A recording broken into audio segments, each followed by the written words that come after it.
Did you get the Carol's thing? Hi. Yeah, that's it. Yeah.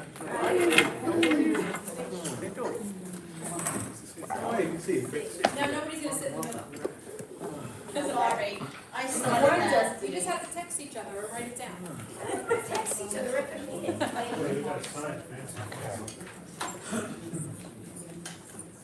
go to exec and then they come back and say, please. I want to see them. We couldn't find them. I just love them so much. Chris, how are you? We're all here, we can't sit down because What's the that? way it's set up, they can hear us perfectly. Hey guys, how are you? They can hear us. Oh, and they can hear it. Oh,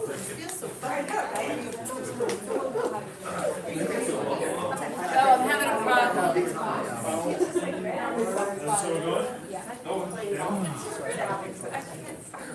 Oh, you got the cushy seats, huh?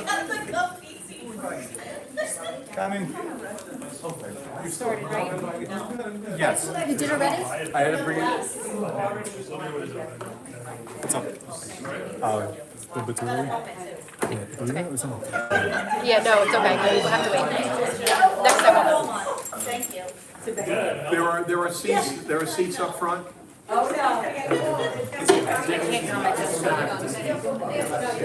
It's open, Chris. Wait, so today's, which is better that we're back here, or daylight. But just know wherever this is picking up all sound. And we started. I know, doesn't it feel weird though?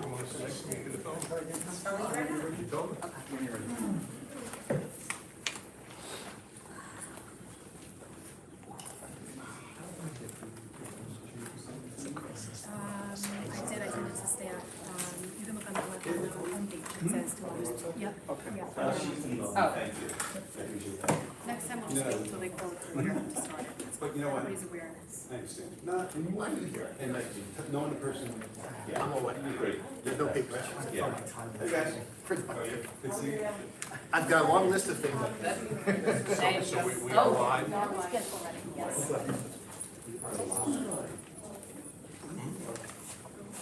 It's probably Chris's. Oh. This is Chris's. You guys are almost Chris's time.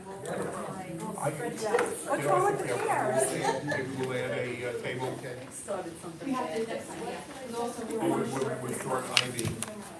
next So time we'll we'll add a table.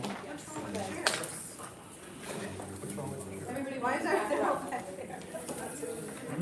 Where's Ira? He's on his way. Thank you.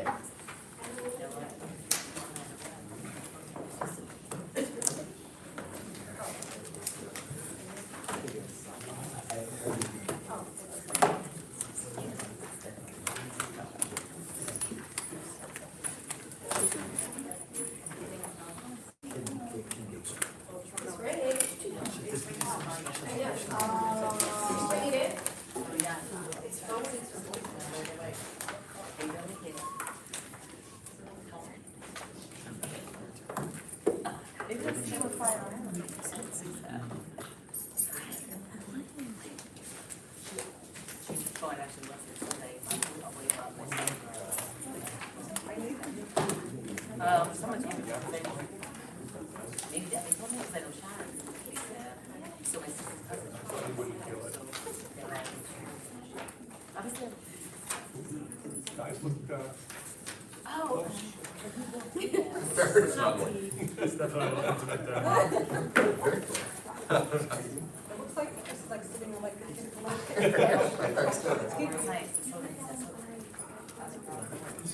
No, I look sorry.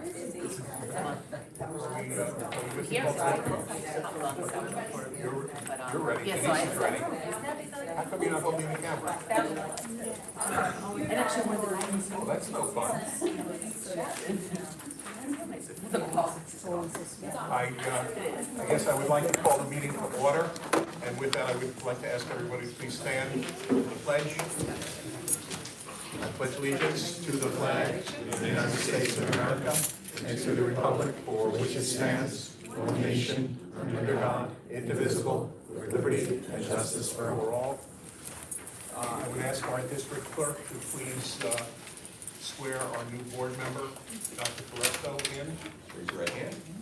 I, Christopher Foresto, I, Christopher Foresto, do solemnly swear that I will support the Constitution of the United States do solemnly swear that I will support the Constitution of the United States and the Constitution of the State of New York, and the Constitution of the State of New York, and that I will faithfully discharge the duties and I will faithfully discharge the duties of Board of Education Trustee for the Jericho School District. of Board of Education Trustee for the Jericho School District. Congratulations. Just as we begin and as Chris is signing the book, I just wanted to share with our community and with those who are here this evening that the board spent much of the day together in a retreat, and again, I think a very, very successful opportunity for the board to spend some time looking at the board and the board function and their role and responsibility as we move forward and continue to move forward in challenging times. And I thank the board for giving up a chunk of their day today to do the retreat. And again, look forward to outcomes from the retreat and look forward to future meetings with similar positive outcomes. And with that, I would open the floor for nominations for the president of our Board of Education. Divya? Do I have a second? I'll second. Jen, second. All those in favor? Sounds good. The floor is yours, and the gavel is yours. And I just found out that I'm allowed to use the gavel, so. Do I have a motion for election of vice president?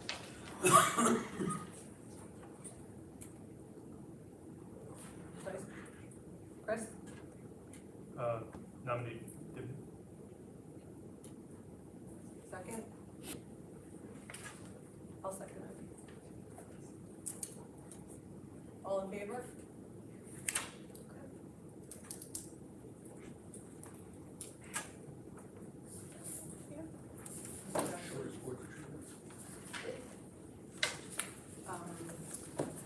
Appointment of district clerk. Be it resolved that the Board of Education appoint Victor Manuel, Assistant Superintendent for Business Affairs, to serve as district clerk for the. Might I recommend that we move item number 3?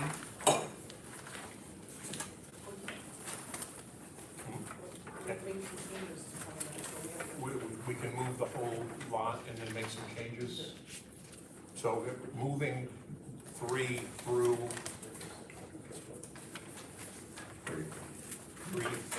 34, and then in our discussion, we can make some modifications to some of the numbers. Okay. Do I have a recommendation to approve numbers 3 through 34?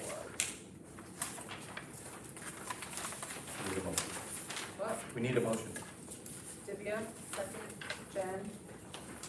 So now, within discussion,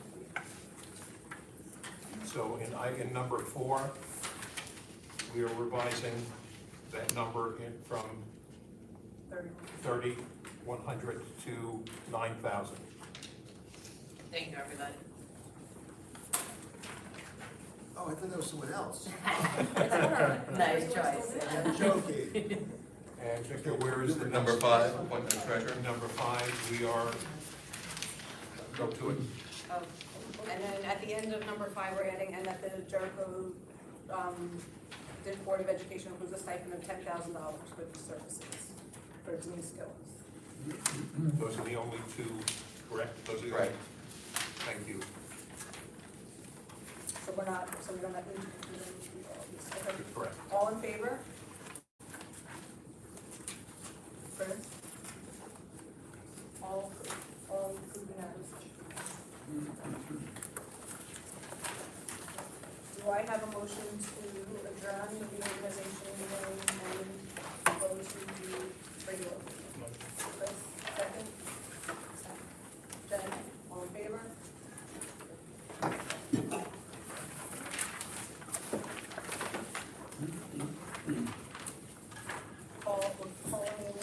Welcome to our July and May. Call the superintendent's report. Sounds good. Again, a couple of items, just informational items. The calendar has been finalized and will be going to the printer, I believe within the next day or two. Denise, Yes. to the printer this week. So you will all be receiving the calendar probably within the next 2 weeks or so. Those people who participated in the goals workshop received a draft of the recommended goals. We're going to ask to put that on our September board meeting for the board to review. That will give the board an opportunity to, again, revise or add those goals, because technically those goals will be the board's goals for the school district. Construction update, I can report to you that we're doing very well through our tremendous amount of construction work going on this summer. Things are so far unfolding smoothly and in a timely fashion, and we will continue to update the board as we come into our August meeting. But at this point, we are optimistic that all is proceeding smoothly. We also are in the process of moving over to our new website, and we anticipate, Denise, that's going to happen within the next 2 weeks. Yes. Where our new website will be up and running.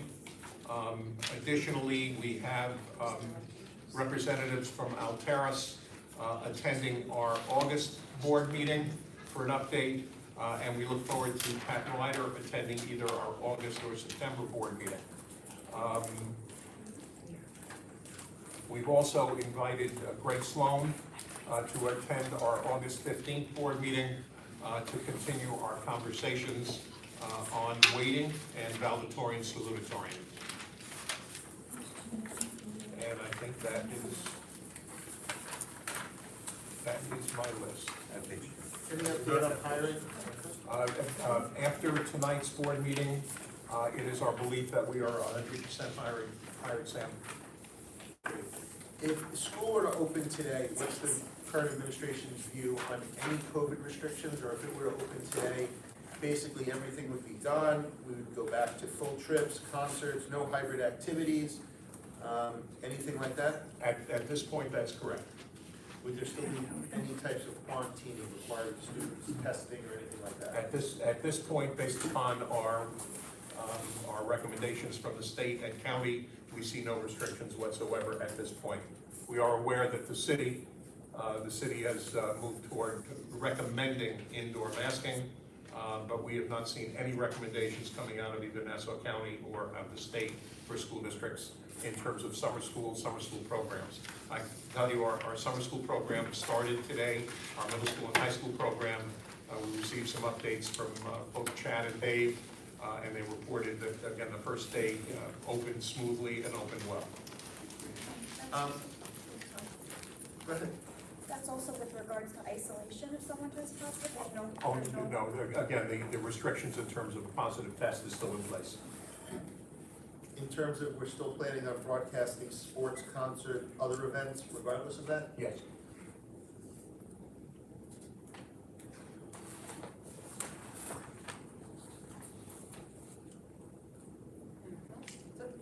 Does the superintendent have any specific initiatives that they plan on implementing over the 22, 23? There are some plans that are still in discussion, yes. Nothing we'd like knows? Nothing that, until any plans become firm, we're in discussion. Okay.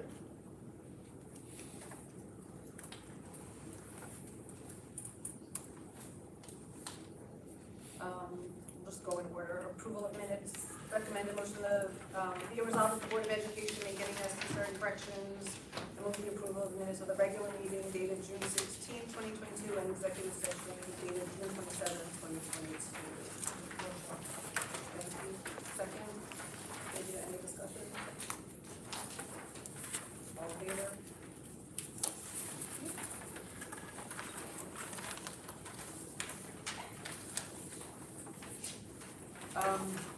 Now we'll go to opportunity for the public to be heard.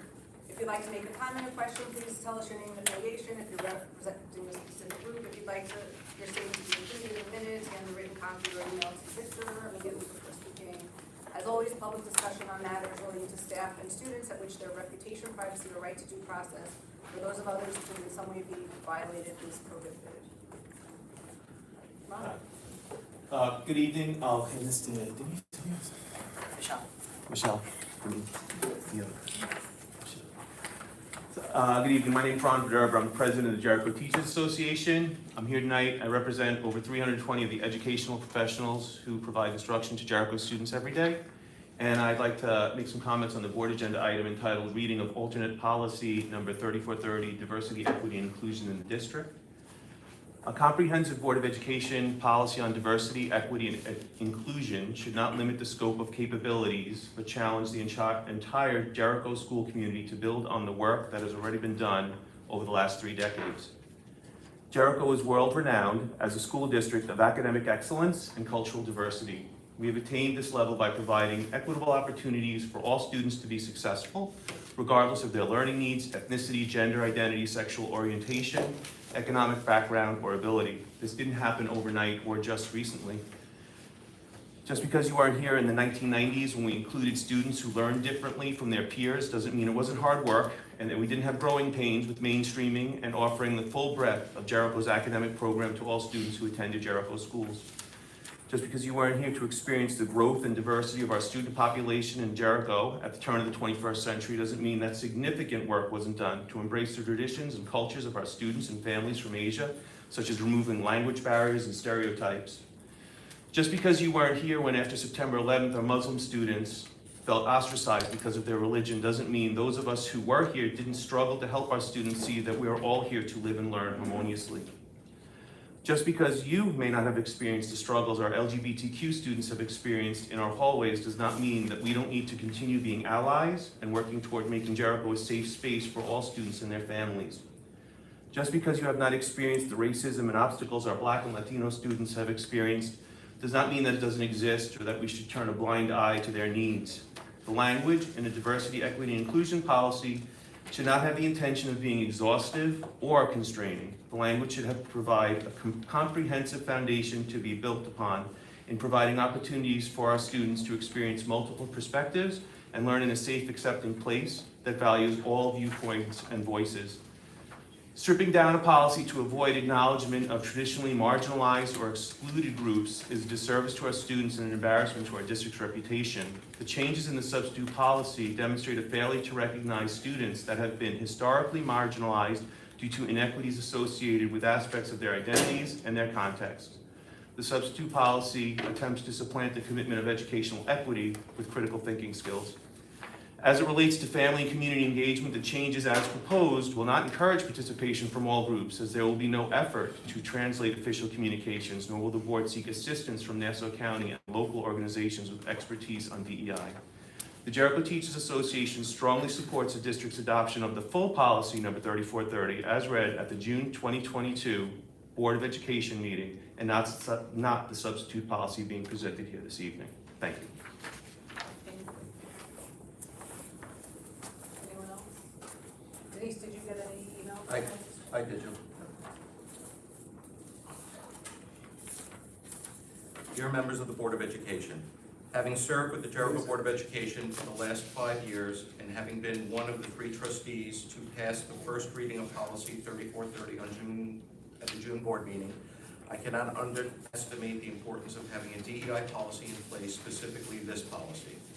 This is a strong policy as it is currently written. All necessary changes have already been made. This policy will help to foster a school climate of compassion that values the unique aspects of what makes each person who they are and to embrace differences. I support the opportunity for students in an age-appropriate manner to expand their knowledge of themselves and others who may be different in their life experiences, worldview, customs, beliefs, and experiences. Learning from multiple perspectives encourages critical thinking. In turn, this strengthens problem solving, increases empathy, awareness of others, and fosters inclusivity. A diverse, equitable, and inclusive environment will encourage our students to adapt to the ever-changing world with people from diverse backgrounds and experiences. long beyond their years here in Jericho. The tone of this inclusive policy emphasizes that all perspectives are valuable. Culturally responsive classrooms foster respect and understanding of cultural and individual differences. It nurtures conversations rather than create a divide, fear, or misunderstanding. To be silent on these issues in the classroom or curriculum simply silences voices and creates barriers.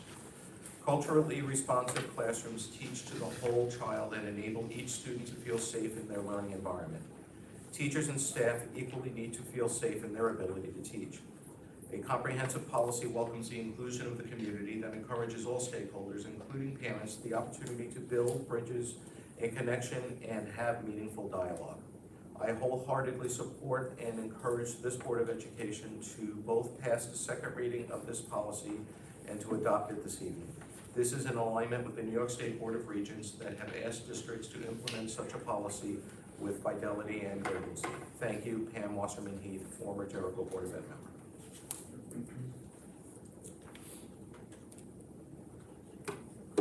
Anyone else? Say? Okay. Thank you. So the order worked out. We're now discussing the adoption of policy 3430, diversity, equity, inclusion in the district. Be it resolved that the Board of Education accepts policy 3430. Do I have a motion? Do we have a second? Jen, second. Any discussion? I think it probably at this time it makes sense for not to have two separate discussions. Right. So do you want to just talk about any? So very well, I mean, I'll start off. You know, in pursuit of our new desired collaborative effort, perhaps Mrs. Citron and Dr. Balachandra can explain to me what the advantages of the CRS framework are and why it's appropriate for the Jericho School District.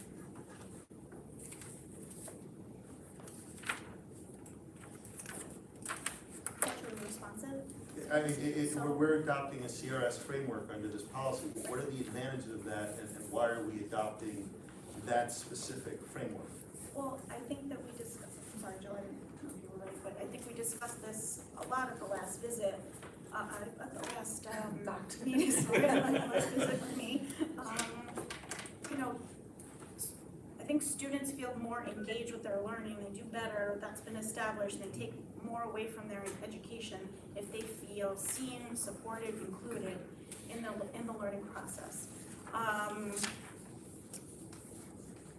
But why the CRS framework? There are other frameworks out there, and I'm trying to understand why we chose that as opposed to one of the other alternatives. What are some of the alternatives?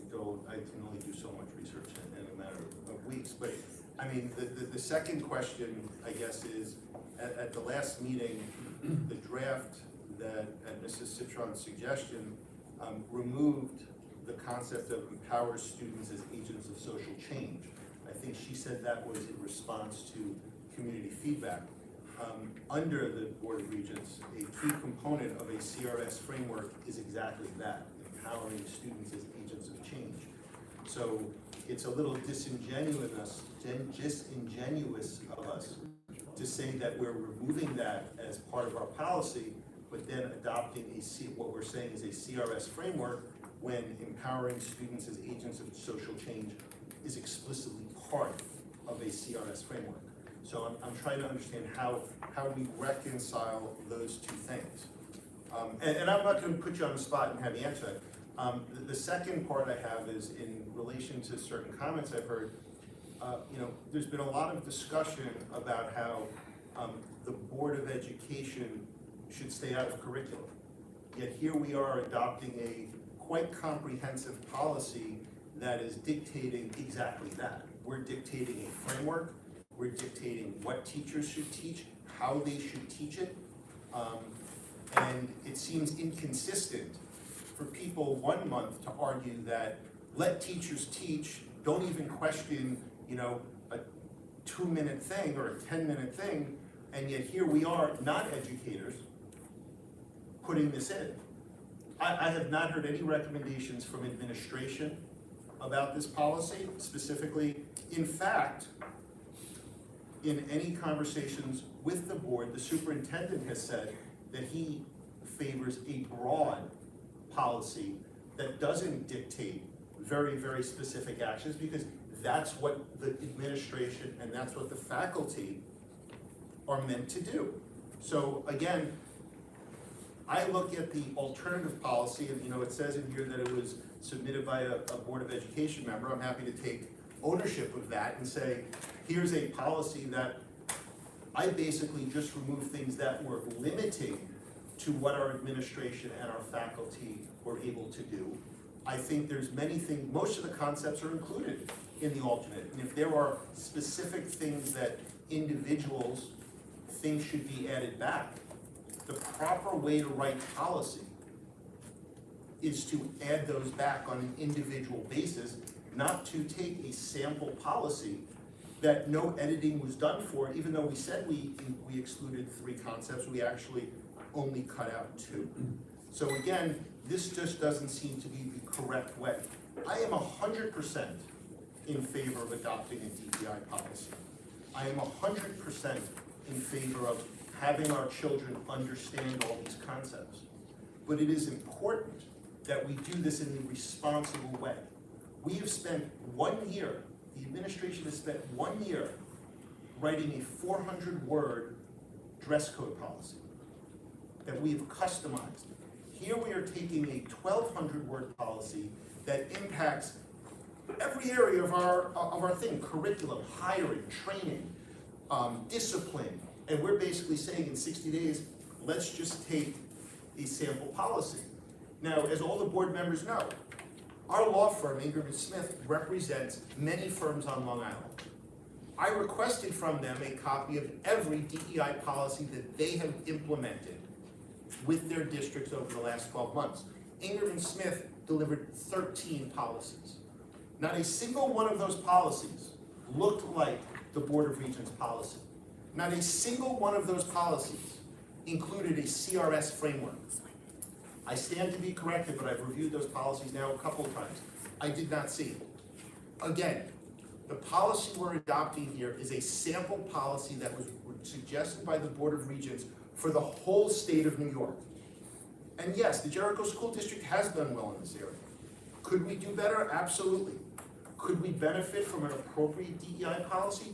100%. And that's why I put in the effort to look through this and see what wasn't necessary, what should come out, but still put in a DEI policy that covers all the salient points, that gives all the protections that faculty members want, that the administration wants. And I still say the administration has never commented on a policy on DEI other than to say they want a broad policy. If you look at the draft that was approved last month, it has very specific, very detailed instructions as to what the faculty has to do. And in any conversation we've had, notwithstanding the comments that are puzzling me that we've heard tonight, we don't want to do that. Because why are we handcuffing the administration and the faculty of how we go about teaching this? We've done a really good job, we'll continue to do a really good job, but we need to set the goals, and this policy is about goals. It's not about details. And then the final point, I really would like to understand, whether it's from Mr. Powers, Mrs. Citron, or Dr. Balachandar, can you please explain how this policy plans to eliminate terms and phrases that perpetuate negative stereotypes? I asked this last month. That's a goal statement, Sam, isn't it? No, it's not. It's policy. It's policy. So if that's our goal, how does that not mean that we need to eliminate any teaching material that includes those types of phrases or words? I mean, I understand it's a goal, but if it's our policy to eliminate that, if a parent comes to us and says, this book has this term in it, I find this to qualify as that, are we required to eliminate it? That's, and Mr. Powers can chime in here, that's what the policy says. The policy says to eliminate these terms. So if it has the Jim Crow era word for a black person, which we will all agree is a word that we don't want in this, are we required to eliminate every book in our curriculum, every book in our library that includes that word? Because that's how I read the policy. And I don't understand how you can read it any differently. So a couple of things, please. Sir, I provided to you 13 different policies that I pulled from our clients in Nassau, Suffolk, and Westchester. Interestingly, of the 13, 7 were before the Board of Regents even issued their May of 2021 directives to school districts. So really down to 6. So what we did was, there is no hard and fast rule as to the exact policy that you need to adopt in any school district. And as you saw, some are as short as 1 paragraph, and others went on for 7 or 8 pages. Only one. But it was quite lengthy. It was ridiculous. So it was quite detailed. So you, as the Board of Education, have authority and total discretion to accept either the 2 policies or revisions there too, as you sit here tonight. These are high aspirations. They are. They clearly are. But the issue is also a great one. If you sit down and read what the Board of Regents said in May of 2021, they're providing to school districts an issue that needs to be addressed. They turn to you, knowing that you are the ones that are most familiar with the constituents here, with the community here in Jericho, to come up with a policy that fits what you need to do here. So in terms of whether on the 2 policies, A or B, which one is appropriate, the board has complete discretion as to which one to go with. I will say this, I compared A and B to what the Board of Regents issued in May of 2021. A more so aligns with what they were saying in May of 21. That I can say. Yeah, but okay, wait, stop. And I appreciate that. One, of course it does, because it's a verbatim copy prepared by the Board of Regents as a sample policy consistent with what they dictated. So of course A is going to align more than B does, because A is the sample policy prepared by the Board of Regents. So I think that is a complete, just unnecessary or just completely immaterial fact, because that's obvious. That if the Board of Regents put together a policy that aligns perfectly with what they published in May of 2021, of course that policy is going to be it. But so now we go back to the fact that this urgency that we've heard about, that only 6 of your clients have actually adopted a policy since the Board of Regents said we had to do this with fidelity and urgency. So this whole thing that we need to adopt a policy very quickly after only 2 months without having actually drafted it, without having actually vetted it, when we spent a year drafting a dress code policy, I think it sort of negates the idea that we need to approve this policy tonight. Second of all, my more pressing point from a legal perspective is whether it is a goal, an objective, a mechanism, our policy says that we are looking to eliminate those words. We are looking to censor those words. We are looking to get rid of those words from our school environment. That includes all of the books, all of the learning material, any of the videos, any of the music, any of the various media that are out there that are going to be conveying those types of images. I personally am offended by that type of censorship. I am offended by the fact that we are undercutting our teachers' ability to teach things that they have been comfortable teaching and have taught well for many years. And I personally trust our teachers to teach that in an effective manner. I don't know why you're smiling, but an effective manner to do that. And here we are sitting here saying, okay, is someone, so I'm trying to understand, how does this policy not say we have to eliminate those books from our curriculum? Is there the interpretation, a literal translation, or interpretation, excuse me? Sure, I think there has to be a certain degree of discretion built in to a policy. These are very much in motion. They are policies that need to be looked at, tweaked. You're on the first level of analysis here. This is the first time you're adopting this. And if for some reason, sir, this becomes an issue, we're finding it's an overburden to the teachers in our classroom that you trust so much, and we all do, then you can take a look at it as to whether or not we've overstepped with this particular policy. So take either of these 2, A or B, implement it, and then you can certainly down the road take a look to see whether or not certain other provisions need to be amended in certain ways. I'm not trying to cross-examine you, but the policy is dictated in the first policy. It says we're looking to eliminate these words. Explain to me how day 1, I don't have to eliminate To Kill a Mockingbird, Beloved, The Color Purple. Explain to me how I get around that language, because that's clearly what it's saying. I don't think, sir, this policy requires us to go through every book in this library and remove offensive words. I don't think it says that at all. I think what it says is that we have to have a goal, we have issues that we need to address, we have a mechanism that we're going to use to address that. You as a board member and the board collectively directs your administration to implement the policy. If and when there's a time for the policy to be re-examined, you'll certainly do so. But there is, with all policies, a certain amount of discretion that's built in, especially, sir, for a new policy like this one. And I understand that, and I'm simply saying, since this urgency doesn't clearly exist in most of your districts, it says, we'll seek to eliminate the use of terms and phrases within the district. Again, I'm confused as to how that doesn't mean we need to eliminate those terms today. Will seek to eliminate is an aspirational goal. It says, this is what we're trying to do, this is what we're trying to accomplish. And I think that's what it says, sir. I think that locks it in. It's the board's discussion. Jill, I think regardless of whether we're going with A or B, and I guess we can all just continue to have the discussion, I think that I agree that that specific sentence needs to be removed.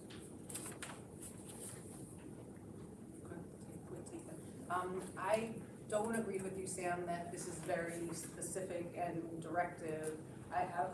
Let's leave that sentence aside. I don't think that we're prescribing what the teachers have to do. I have immense, like you, more so even trust in the teachers.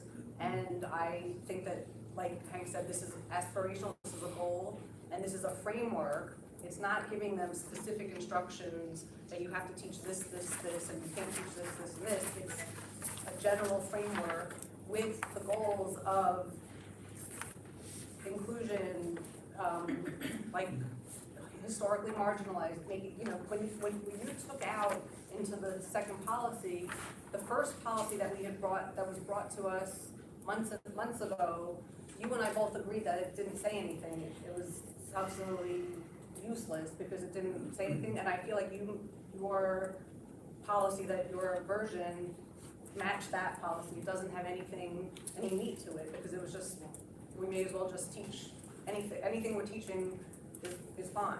I think it's very important that we have these specific things that we say that we want to teach, be inclusive, be I said that. traditionally excluded individuals, you know, those kinds of Say things. So, Again, what is missing from the policy? Because here, when you say that you're not talking about specifics, okay, implement a framework that embeds the ideals of diversity, that affirm cultural identities, foster positive academic outcomes, develop students' abilities to connect across lines of difference, elevate historically marginal voices, contribute to individual student engagement, develop curriculum that incorporates diverse perspectives. These are all very, very specific. You know, include academic discussions about racism and bigotry. These are all things that we do, things that we should do. But everything that we put into a policy, show me another policy where we're providing this level, this granular detail about what needs to go on in a classroom. If we put this and reverse this somehow and say, a teacher can't do this, the teachers would be like, wait, you can't tell us what we can't do, which it goes back to, why are we giving all of these specific things? And as I said, if there's a point in here or 2 points in here, but most of the points that I eliminated were purely superfluous words. They were things, some of the bullets I incorporated into the main part. I think the problem with our policy book, as we've seen, we've got, for everyone who doesn't know, this is our policy book, okay? There's very few people who read it. There are policies in there that people don't even know about. You've heard us discuss some of them, or in the other room.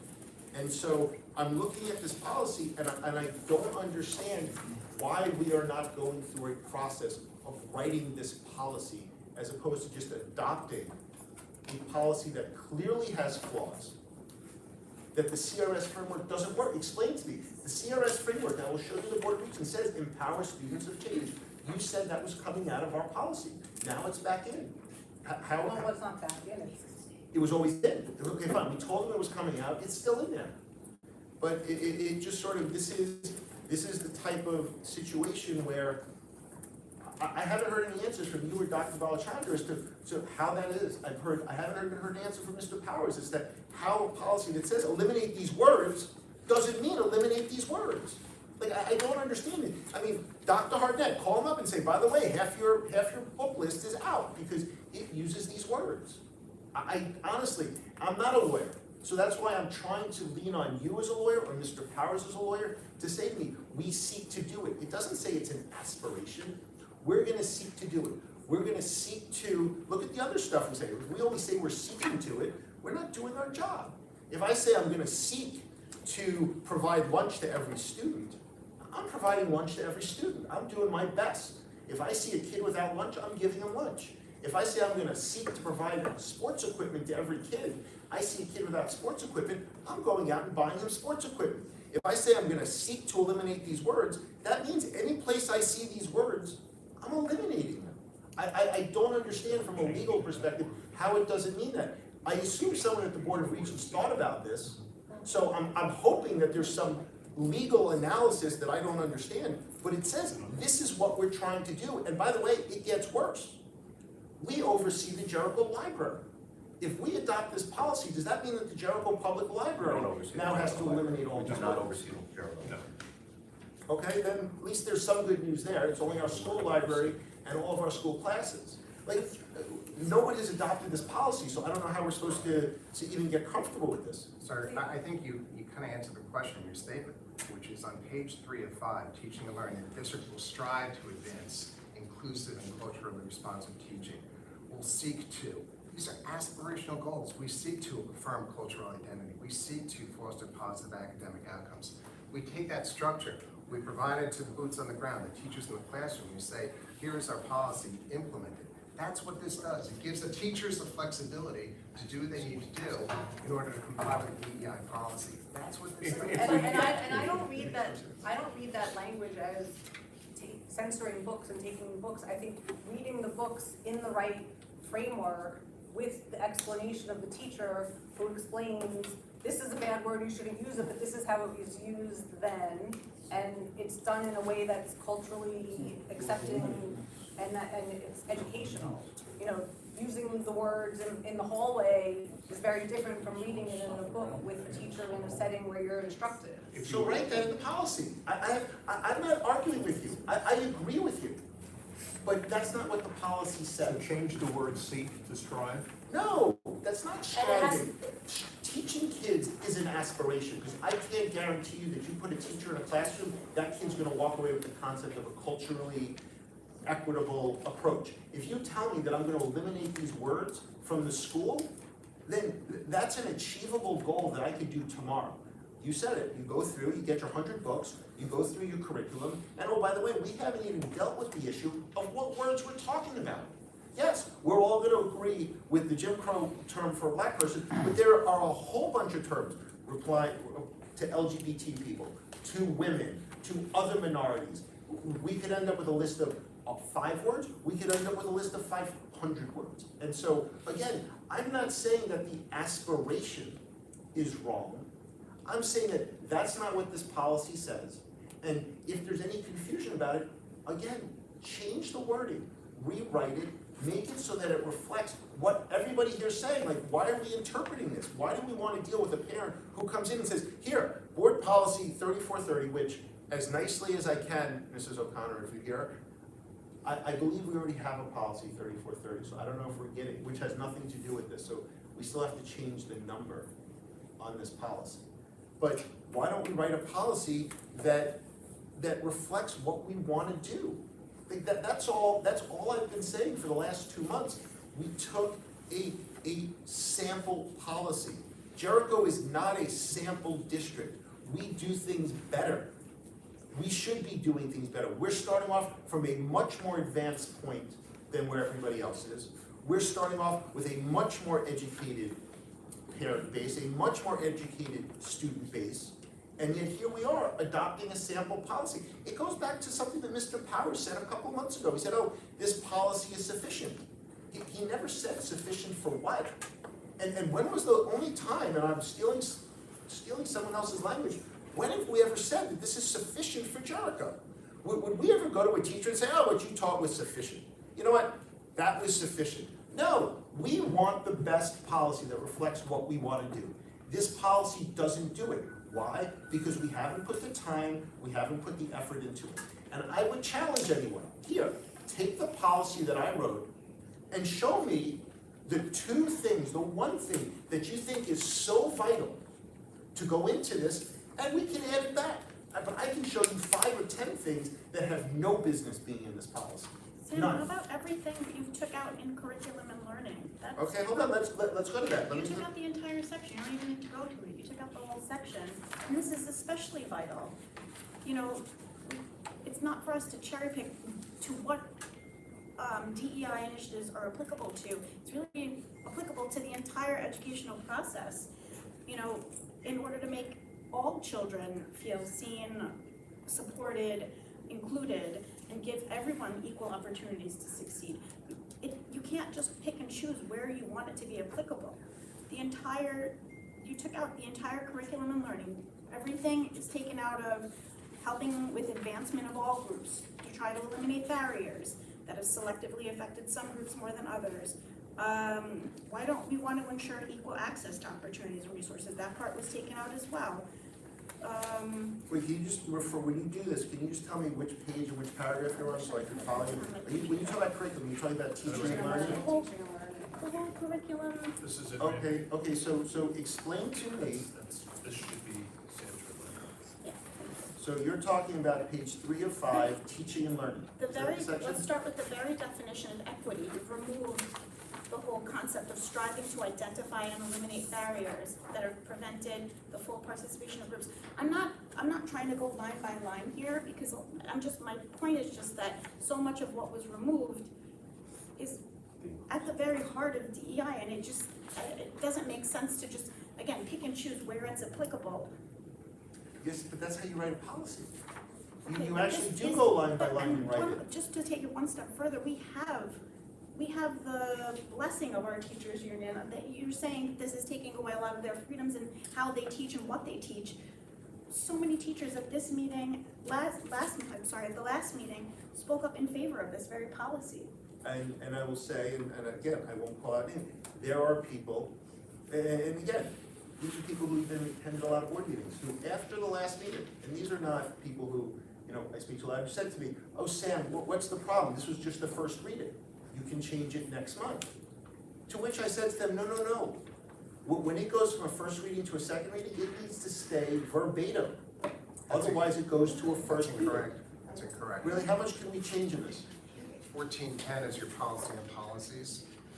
And it said, the adoption of written policy shall occur only after the proposal has been discussed at 2 successive meetings. That would have been June and tonight, and voted on affirmatively at the second meeting of the Board of Education. The policy draft may be amended at the second meeting. Okay, Policy let's amend it. 1410. Then I've just learned something, that's great. So, but I'm saying, like, Dr. Balachandra, I'm not really understanding your thing. So equity includes but does not limit to seeking the fair treatment, access, and opportunity for all. Okay, that to me, that's the definition of equity, if you look it up. The superfluous part that's added by the Board of Regents while striving to identify and eliminate barriers that have prevented the full participation of all groups. That's really not, how does identifying, what barriers are we Well, eliminating? then how else do you help with advancement if you're not understanding what obstacles people face to advance? Because you can write this into a, probably 2-page definition. I believe that the definition as listed there, and I've seen that in other DEI policies, is completely sufficient to saying what equity is. There are definitions of equity that go much longer. There'll be 3 or 4 sentences. But at the end of the day, that's what it is. I understand what you're saying. I believe that brevity and clarity are much more important than trying to come up with something that we're trying to include every single word. The same way when it's like, okay, the DEI committee may include A, B, C, D, E, F, G. Yeah, it could include lots of stuff. Do we need to list everything in the policy? No, because it makes the policy, just become unmanageable. And then you go to the teaching and learning section. I mean, most of these things are rudimentary into how you teach. We're going to strive to advance inclusive and culturally responsive teaching and learning. That's it. Like, to me, that's what we want to do. That's our goal. Like, all these other things, again, we don't have policies where we go into the pedagogy and the curriculum to this detail that I'm not familiar with. Like I said, I've gone through the policy book. Maybe I missed it. I definitely made mistakes. But again, what is that adding to our policy? It's not. It's simply making it longer. And as Mr. Powers said, there are things here where it is. And in terms of the teacher sheet, I honestly can't understand that. I perfectly can't, because last month they were yelling at us that we were trying to, and we weren't, but so instead, oh, we're censoring them, this whole thing is full of telling them what to do. I haven't heard from the administration. As I said, the only thing I've heard from the administration was that they wanted a broad policy. This is clearly I not a think broad at the policy. last meeting, I think you heard from us that we supported the Regent's recommendation, Sam. And again, as I I don't look think I did that at all. Okay, good. Well, then let me go on record and say administration supports the Board of Regents policy. And again, having in our policy affirm cultural identities, foster positive academic outcomes, develop students' abilities to connect across lines of difference, elevate historically marginalized voices. There's nothing wrong. As a matter of fact, and again, I think that is an important statement. It is Jericho, and it is who we are and who we've been for 25 years. Absolutely. But I think there's nothing wrong with us in a policy stating that loudly and clearly. And I also think that the spirit of, you took out what made the spirit of this policy, and it's the spirit of the policy is that what the aspirational policy that shows this is important to us. All these phrases that we have in here, this is important to us to show the community that these things are important to us. It's not to nitpick each little thing that goes on in each classroom. The teachers can read the policy. It's to show the community that this is very important to us. All of these phrases, cultural identities, positive academic outcomes, to diverse perspectives, students are taught from multiple perspectives,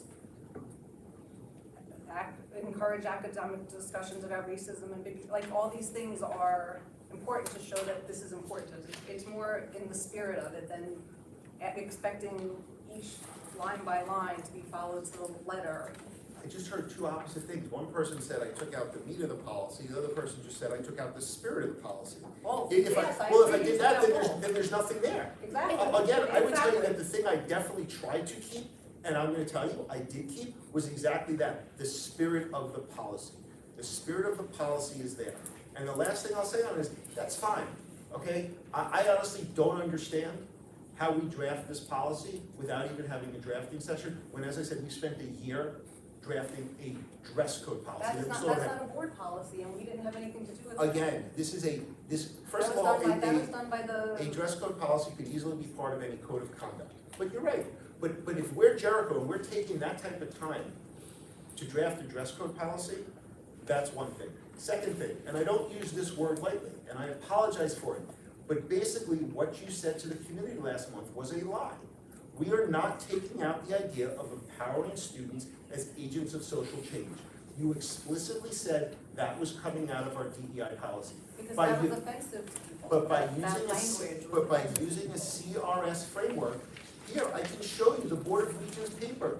That is, these points are just the CRS framework. Empowering, if you have a CRS framework, you are saying that one of your underlying criteria is to empower students as agents of social change. And I will tell you, that is a completely wrong thing to have in a policy. I do not believe that that is what is even meant, because again, there's a fair amount of hypocrisy that goes into that, because people want social change when it agrees with what they believe, but they don't want social change when it's a social change that they don't want. And I think we're seeing that right now in our world, where there are decisions coming out of the Supreme Court that people agree with. Oh, that's great social change, or others do, that's horrible social change. But that's what we're talking about. These are things that change over time. And then finally, I'll say it for the last time. We're saying we have to eliminate books here. Now, I do not know if Mrs. Citron or Dr. Balachandra have an answer as to what we're gonna do with these books. Maybe they're planning a bonfire at homecoming, I don't know. But what it says here, as clearly as day, to eliminate these books, and our council has said nothing to dissuade anyone here of that notion. That's what it says. It doesn't matter, seek, strive, goal.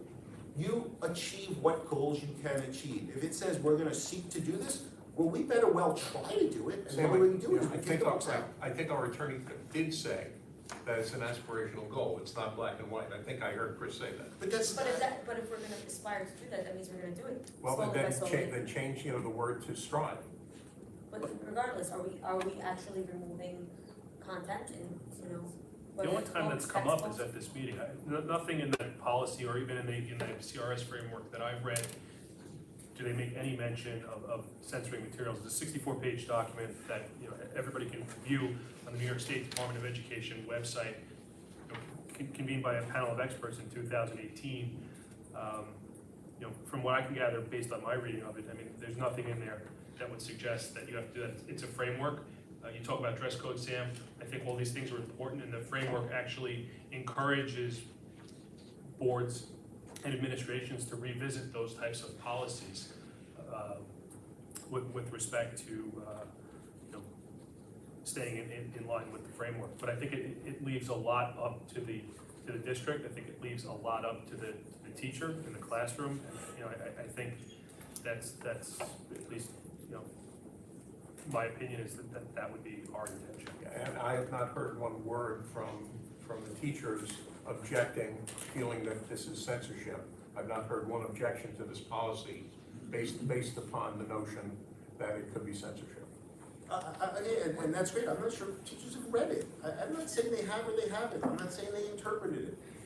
Again, I understand the position. I think the position that I'm hearing from some people here is basically built on quicksand. And this is a policy, as I said, they came out with it a year ago, no one's adopted it. Why? Probably because they've uncovered the same problems that we've been discussing here tonight. Okay? I don't know what went on. Maybe Mr. Powers was part of other meetings where people discussed this. Again, this policy is flawed. This policy is not right for Jericho as currently structured. And I'm not sure, if we're arguing over what it means to seek to eliminate these words, change the language, people. And if you're telling people that you're getting rid of creating agents of social change, Mrs. Citron, then take it out. But you're saying you're not taking it out, you're leaving it in there, so I don't even understand. But I see where the discussion is. It's basically not a discussion, and that's fine. Sam, what if, again, just thinking out loud, what if something was placed within that policy to just express our intention that this policy in no way is meant to provide for censorship of educational materials? That's a step in the right direction. Again, I'm just, I think we're all, That's all I'm saying that we need. that's not the intention, I understand your concern. Again, I'm open to opinion on this, but it's. I think it all, but I don't think that words just apply to books. I thought it was like, in the hallway, in the classroom, so I mean, I don't think we need to get rid of that language. There could be a sentence that says, it is not the intention of this policy for any censorship on instructional material. I think that's definitely a step forward, but also, just going back to teaching and learning, I think that since we're talking about curriculum, I would really love to understand, maybe Dr. Sherman, I know she's not here today, but to discuss, when we talk about, by the following means, curriculum and all content, how do you include DEI in math? How do you include DEI in certain subjects? Books and instructional materials, maybe a presentation, something to make us understand what changes are gonna be made for curriculum. Also, when we adopt a policy, that policy can be amended, literally, that policy can be amended next month, the month after, and the month after. We have the ability to obviously amend policy. If there are flaws, we have the ability to amend policy at our next meeting, August meeting, September meeting, October meeting. Feedback from Ivy, feedback from the teachers, feedback from principals.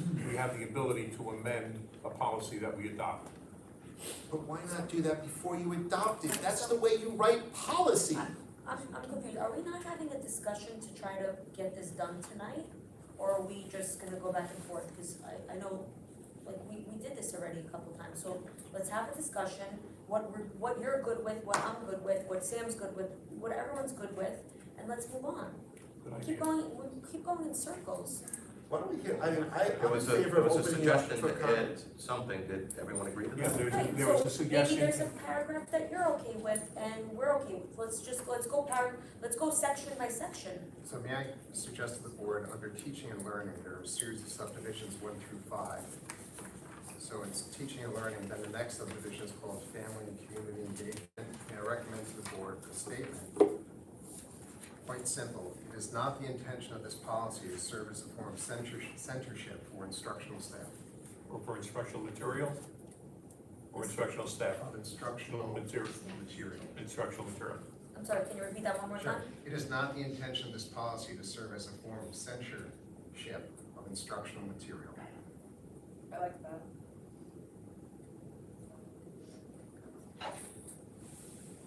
I would put that just before family and community engagement. That would be. Yeah, totally. Totally. It totally conflicts the elimination.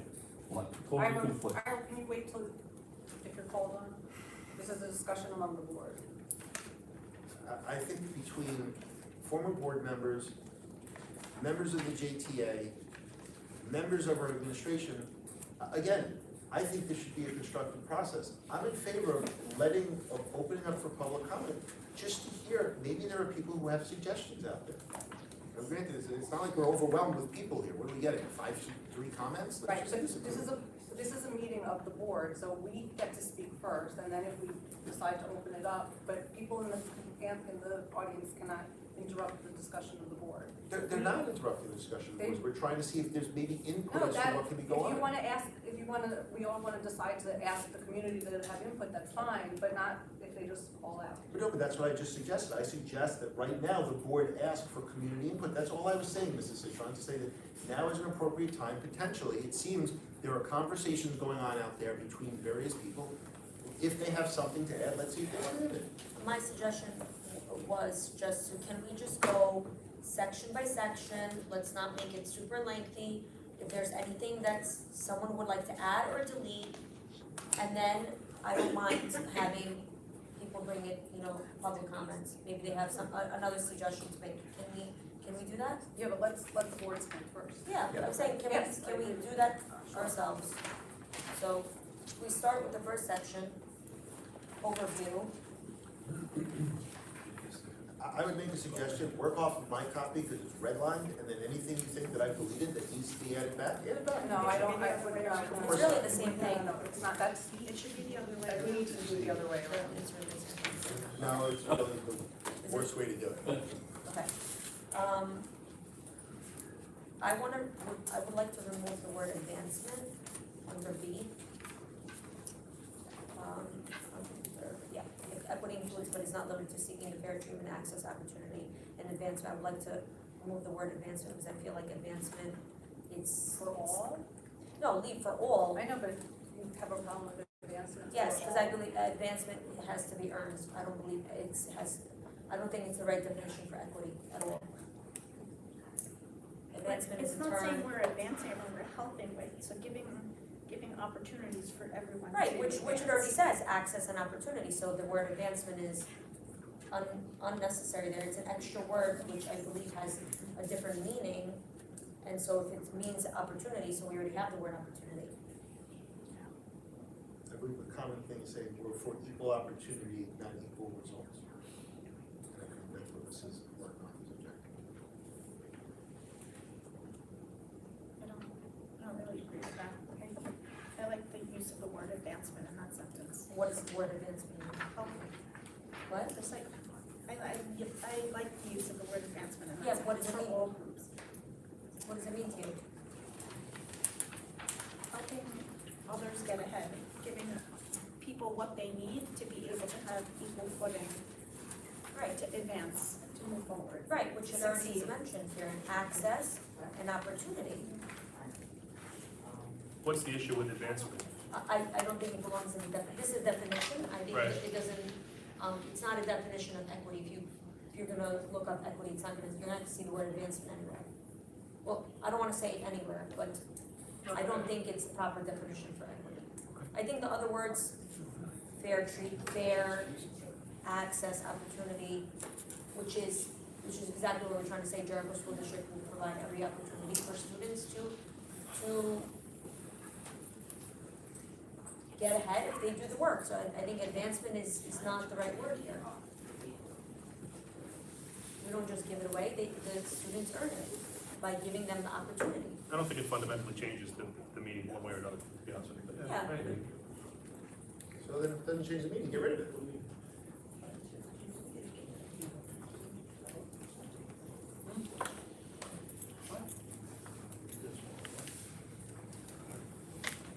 I would prefer to see it in, but, you know, compromise, take it out.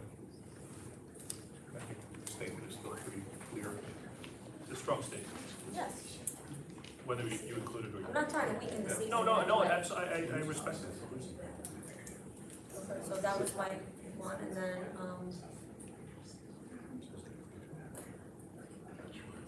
So was it agreed to remove the word? Okay. Anything else on page one?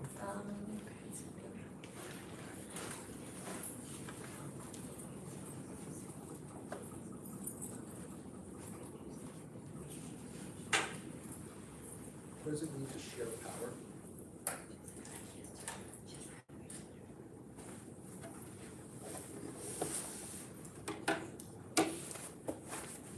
Ethnically bring, are we doing this in a false narrative? This is all under the inclusion part. It's not limited to authentically bring. Can't you just bring? Authentically makes it sound Sounds More- better. better, it sounds more forceful, it sounds more, Does it change the meaning? It doesn't. I mean, there's a lot of words that don't change the meaning, a lot of Right, the so words let's get here rid of don't change those. the meaning, but Simplify. but also in the spirit, it sounds more in the spirit of, Yeah, okay, so when you talk about spirit, you're just talking about buzzwords. That's what spirit is buzzwords. So inclusion includes, but is not limited to bringing all individuals and or groups into processes and activities. Why do we have to specifically mention traditionally excluded? Like there, we're looking to bring all individuals and groups. It's the same exact thing without the buzzwords. But It incorporates it highlights traditionally excluded, which I think is an important statement. that's the purpose, I mean, we do that, we already do that, but to make the statement that we're looking to bring traditionally included individuals in, Excluded. sorry, I excluded, think that I should think, stay. I think it's important that that's. Yeah.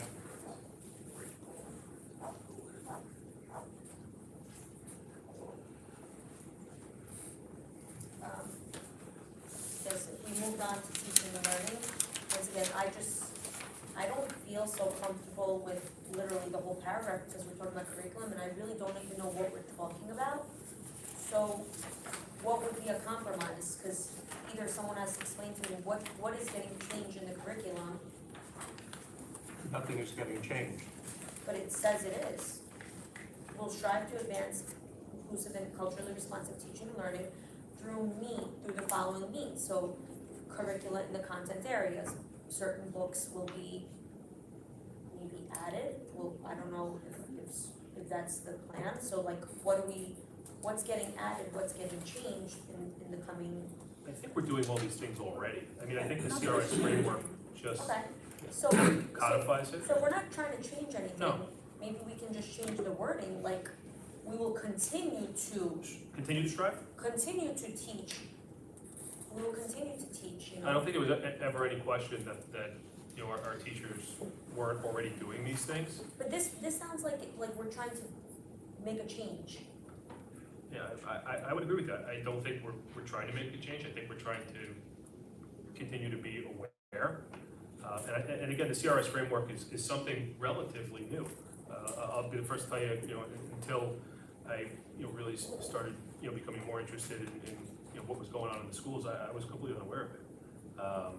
But, you know, I read up on it, and I think if you take the time to go through that document that's published by the state, a lot of these things, and this actually came up at Meet the Candidate Night.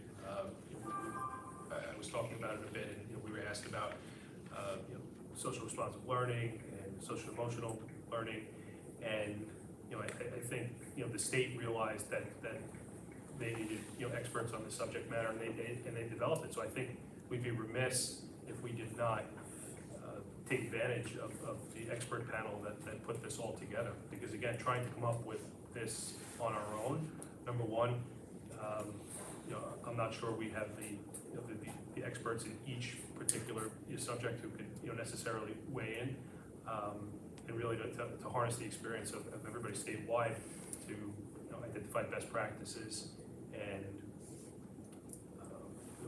what's really going to matter in the classroom. But again, I don't think there's ever a question that we weren't already doing this and doing this really well. But in Jericho. Chris, we're discussing the policy, I understand what you're saying, but if you look at the way the language is, it sounds like we're gonna be adding or changing something. And so if we're adding or changing books and instructional materials, shouldn't the board be like aware what are we You're not talking about adding, you want to continue in our mission to advance inclusive and It says cultural? we'll strive to advance inclusive. The way the words are, it sounds like it's something new. It's not something that already exists. The district will continue. Continue to strive. I don't read it like that, but how about continue in our mission to advance inclusive and culturally responsive? Yeah, so, We're trying to cut words, we're not trying to add All right, words. so so change, But we're trying to also, again, Sam, you've talked about drafting sessions. I mean, this is essentially functioning as one. Let's put in what we want to put in and get this done. Chris, so the wording is, The district will continue to strive to advance inclusive and No. culturally responsive. no, that's not, no, Continue in our I don't. mission, whatever. Not We'll continue to strive, like, we'll continue to advance inclusive, like, remove the word strive, because then it's like, the district will continue to advance.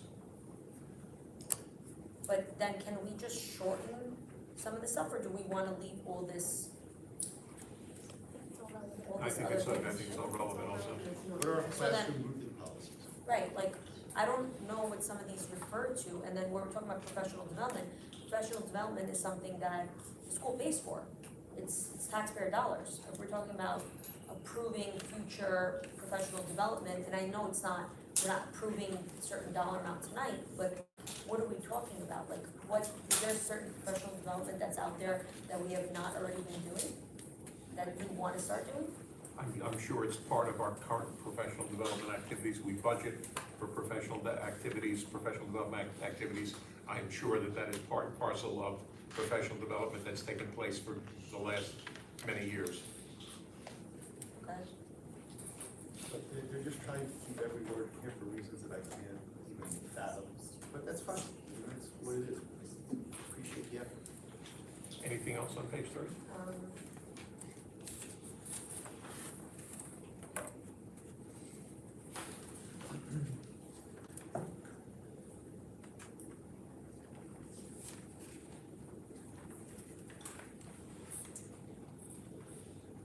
I would like to remove number 5, empower students as agents of social change. We did. Oh, we did that already? We did, Well, but I'm it's in CRS. not, well, I don't know which one I'm looking at this I point. know. That We we removed removed. last Okay. month. Okay, so now we're on to.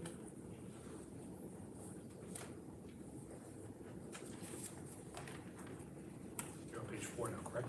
Correct. And we removed C, offer coherent opportunities for students to actively participate in experiences that prepare them for a lifetime of civic engagement and contributions to social We justice. just removed the word contribution to social. Oh, justice. okay. All right, let me go back to my. I know there's so many different versions. I think that's okay. So we removed Just the word contributions to social justice. Fine.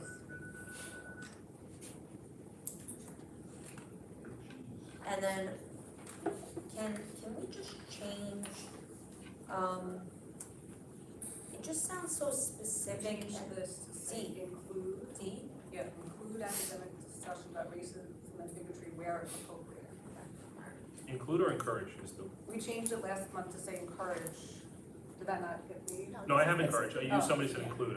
Oh, Joe just said it. I think last month we said we were gonna change that. Is it- to- is I have it as encourage encourage. I have it as encourage. I have it as encouraged. So we said last month to change it, but I guess it didn't get changed. So what are we, so we're changing it? Oh, it says include. It is encouraged. In Yeah. the, Changed. Change in the most recent, to You have encourage. encourage? I have encourage. I have include. encourage participation. I'm going off Probably the, still occurs. No, this. No, I'm not looking at the red line. No, oh. The board packet. Oh, no, here, this, it's this. Yeah, Okay, it's that's included. right, okay. No, oh, because the next line says encourage, so someone might be looking at that by accident. Okay, so That's where I was ICT is looking. include academic discussions about racism and bigotry when appropriate, okay, right? So sub D, is it encourage or include? I have included. I have included. No, the next line says encourage, so I think some people were looking at that accidentally. keep it included.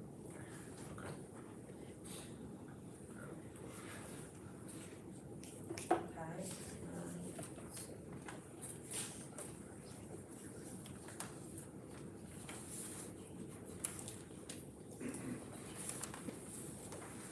We're at family and community engagement hour.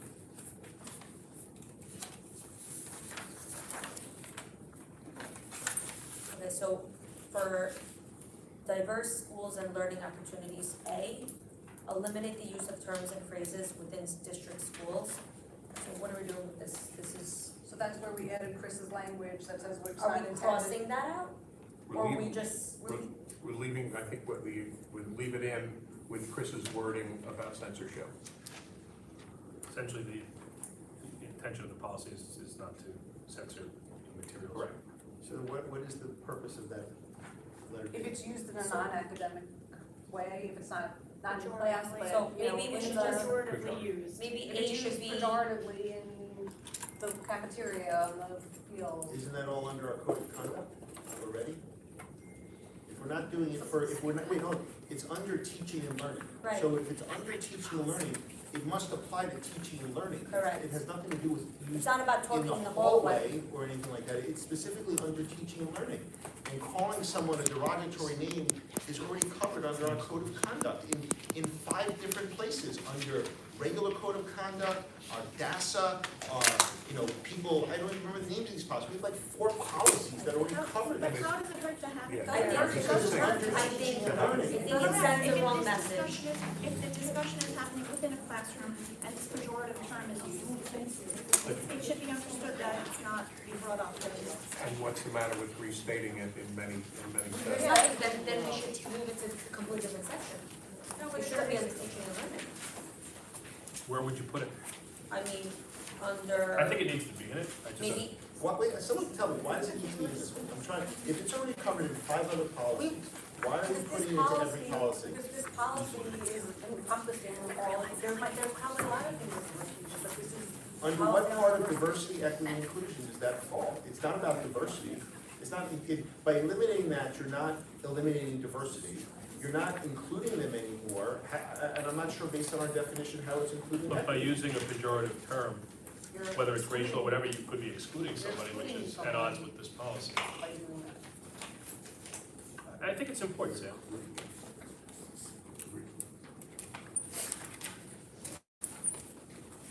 These aren't even authentic arguments.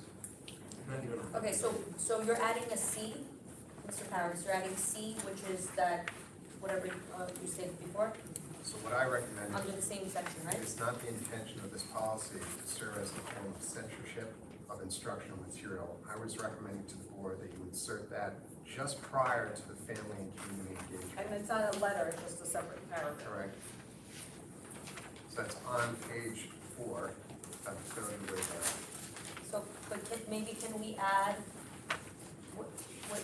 whatever you just said, but like add, for example, pertaining to books or textbooks or whatever, so we can understand what we're talking about. It's covered under Oh, instructional is that materials. instructional material? Okay, Materials. I don't have it written down. So why would you just put it as part of B? Right, so I thought you would just add it to C, as a C, right there. See where, So A, B, C, A is eliminate the use of terms, B is create No, coursework.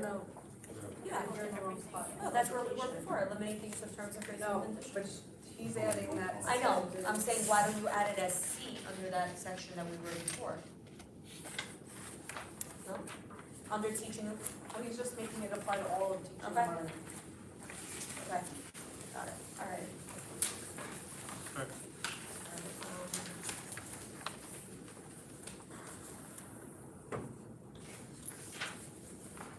Should be it, right? Hold on one second, sorry.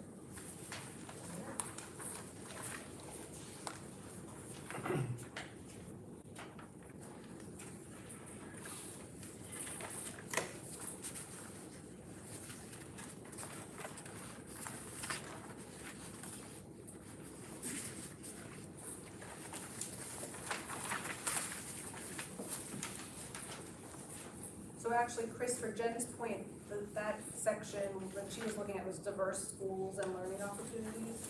Should we repeat that sentence there as well? We can, sure. Or should we put that in the beginning of the policy, in the overview, so it applies to everything? So what you can do, Jill, Put it in overview? yeah, before you get to the definitions of defining diversity, equity, and inclusion, plug it in there. Yeah, that's where I think, then it applies to every section.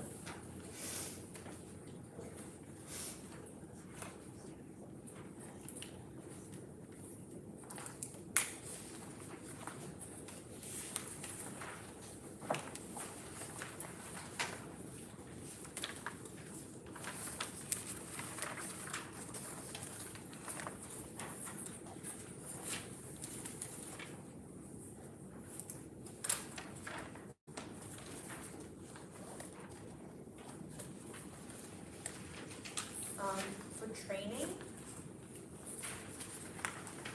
it's the first sentence, to foster DEI in its schools, the district will provide DEI training to staff, which is understandable, and students. What does that mean, and how does that get presented in a classroom? What kind of training will our students have to go through? It says as appropriate, I could see it being an assembly, it could be in class, I mean, however the teachers. And some of those recommendations could come out of the DEI committee. Which class, like which type of class? Those recommendations would come out of the DEI committee. Age appropriate.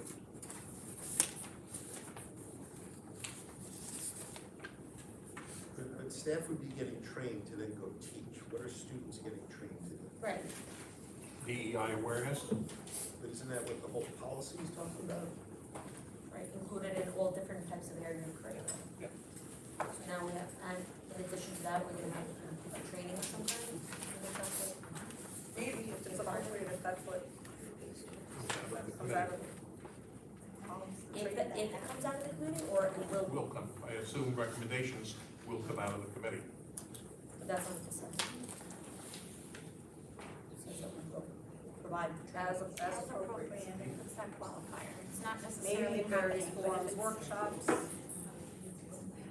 emailed information, it could be any of these. What mission are we training them for? Training refers to having some type of task that you're learning how to do. Again, I didn't even have this out in my draft, so I'm actually thinking Mrs. Martinoff has a very good point. What are we training them to do? Training them to Basics, supportive of diversity, equity, and inclusion.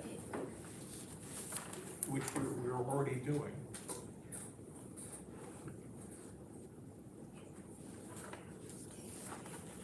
Are we going into this with the school of thought that our children today in schools, in our schools, are not DEI sensitive in any way? No. So this has been ongoing in our schools, right? Agreed. So it's not like tomorrow they're gonna come into school and. It'll be DEI day, no. No, but this will be continually reinforced. Right. Oh, it'll come. We have many DEI days already. I'm just very curious, Mr. Superintendent, when we had this conversation a couple months ago, you were very much in favor of a broad policy. This is anything but a broad policy. I think that was before I saw the Regents' recommendation. Once we saw the Regents' recommendation, that's what we bought into that It's policy. been out for a year. And you hadn't seen it till 2 months ago? Correct. Okay. Training should not, I think training should not, Yes. apply to Correct. Yes. students, because I believe the rest of the policy already speaks about students. I believe training should, because we don't train our students, we train staff. Yeah, we teach students. It's, We doesn't teach fit students, here. but we teach students and See, this is the and part where we there's heighten zero awareness. compromise coming from that end of the table, like we talked talked all day about compromise, there's nothing. We're getting hung up on the word of training. So what's So the- what what's about the decision? training And to it's staff and training. teaching to students? But training sections, and we'll talk about students in the above paragraph already, so why we keep repeating and repeating and repeating and repeating when we've already accomplished most of what you guys wanted? It's a it's a statement of, again, aspirational goals and a reaffirmation of the importance to this district to recognize our diversity. I agree with that statement, and I think we accomplished that, and I'm asking, There's no downside in adopting this. I don't like the word students in the paragraph of training. I'm asking for that to be removed, because we already talked about it in other places. Like, if you guys think that I'm trying to remove this because I'm trying to get one value, because it's, No. we're already adopting this policy, we're past that. Now, let's try to, we're cleaning it up, making it a little bit better, I don't know, I think we could have done a little bit better job, but I'm okay, I'll be able to sleep at night tonight. I think students does not belong in training, because it just sounds bad, like we're But training our heightening, students. we're heightening awareness, we're heightening our kids' awareness about other cultures, about sensitivities. Yes. When a Sikh kid is wearing a headdress, Yes. we're ensuring that our kids understand the head covering of a Sikh male. But we already talked about this, Hank. Again, as appropriate. What As- about just changing it to training to staff and teaching students? That's fine. But we already have a whole section about I teaching understand, and Jen, learning. I get the point that you're making, that this can be a little bit redundant, It's but just in it's the interest of beyond moving redundant. things along. Well, what's the intent don't- of this paragraph? I mean, to What's the ensure, intent of the The training training program? that we're providing, training, professional development activities. so is this, So, training to me, like, when I just look at the word training, right away, I think about the staff and development. That's the first thing I'll think about before I even read it. And then we talk about it, increase awareness, promote a welcoming, inclusive environment for all district community members. We're not really talking about students now, but in the first paragraph, we're talking about the student. I'm sorry, students. So I believe students should be removed from here, because I believe this whole paragraph should be devoted to staff. Because we already talk about students in multiple other areas in this DEI. Promoting a welcoming and inclusive environment for all district community members. That can apply to kids. Yes, but, no, we said, we refer to students as students, we refer to the community members as parents, members. Increase awareness of the content of this policy. I think this students does not belong here. I think we already mentioned it in other areas pretty thoroughly. And once again, I didn't write this policy, Board of Regents did. Students is mentioned, I think this specific area, students does not belong. It's just out of place completely. There's a reason why nobody has adopted this policy, and we're seeing it right now. We don't know that nobody, just know none of Chris's clients adopted it, it's the whole state. Well, that would make them, none of the smartest districts who've hired Ingram and Smith to represent them have retained this policy. Are we okay to remove students? Considering we literally spoke about it everywhere else. It's not like we're removing a paragraph or I'm trying to weaken this policy in any sense. I just don't think students belong here because it sounds like training students. well, I think you could probably just remove staff and students, you could just provide DEI training, you don't have to specify. No, I think training is a good paragraph, because I do Yeah, think. that's a good I suggestion. just get rid of staff and students and just have it out there, and that way nobody feels But- compelled. Training, done. DEI training, but we cannot train our students. Hey Denise, But you're not saying that if it's not there. I heard somebody yelling in But the then we back. should be specific who we are training. Why don't they If we're recommend? training, who are we training? That would be the question. Just letting you know, we can accept in the closest. So, Chris, what you're suggesting to force the DEI in its schools, that this We'll will provide provide DEI DEI training. training As appropriate. as appropriate. I think that's a great I compromise. think, Get rid of two staff and students. you wouldn't ask the question about training, like who we're training? Well, not necessarily, I think we just, I think we're aspiring to be able to provide training, but you don't have to specify necessarily who you're giving it to, because And it could right now also we apply don't. to parents. What's that? It could also apply to parents now, Could be. with like a parent university or something. But anyway, So I think it's making it broader, which is good.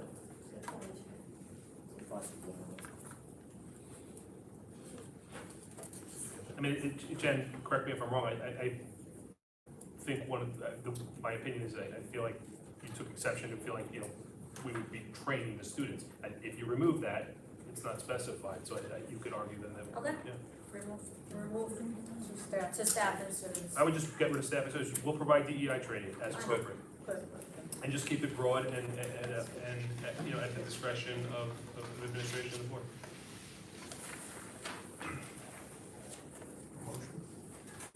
All in favor, any further discussion on this point? All in favor? Wait, can we someone recap the changes we made? Sure.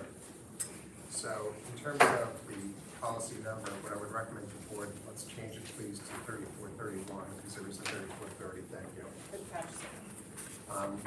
On page 1 of 5, we're going to be adding the censorship language that we had discussed. And the censorship language is as follows, please. It is not the intention of this policy to serve as a form of censorship of instructional material. You can put that in just before the bold words defining diversity, equity, and inclusion. There was a request to, in subparagraph C, the word authentically. The majority did not agree to that, so that remains. B as well, for some reason. B and B, you take, it's gonna say, that equity includes but is not limited to seeking the fair treatment, access, and opportunity, delete, and advancement. Advancement comes out on page 1B. Yep. Advancement comes out, thank you. I have one more thing I wanted to add. I'm sorry, you done? Just a few more things, please. On page 3 of 5, teaching and learning, the district will continue to advance inclusive and culturally responsive teaching, correct? So that's on page 3 of 5. 3 of 5, thank you. And now on page 5 of 5.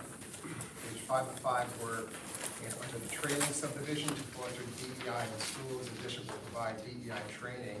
We're going to cross out to staff and students. For that sentence will now read, to foster DEI in schools, the district will provide DEI training as appropriate.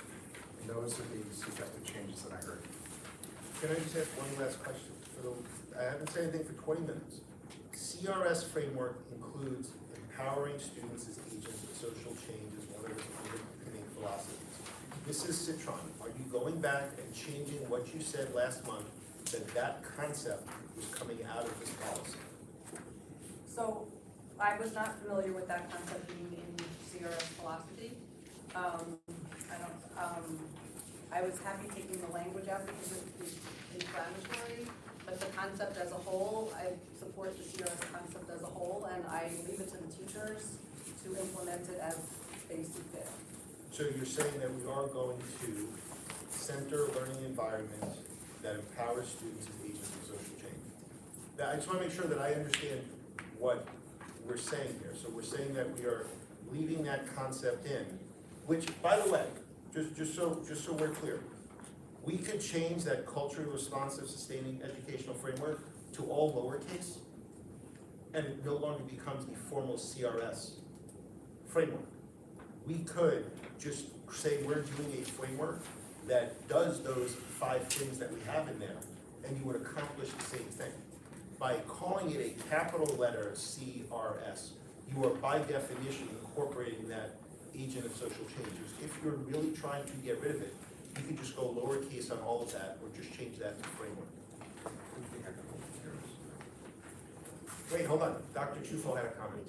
I think you could maintain the substance of the policy by simply taking out CRS completely and say implement the framework that embeds and you're not tied to that framework or the philosophy behind it, but you're tied to the 5 items that are listed here. I like the lowercase part. I like putting it in lowercase because I think, you know, the words are significant. So I think that's a good suggestion too. Either way. When you take the best of it. Yep. Take what works for us. Good suggestion. So it'll say culturally responsive, sustaining education framework in lowercase. But without the parentheses. Is that Correct. right? Correct? Okay. Are you done? Because I wasn't one. Go ahead. I mean, Under the back to definitions, page 1, Chris, you got that? I don't know what's on the page. So you're just removing CRS in parentheses. and lowercase. Just making it lowercase.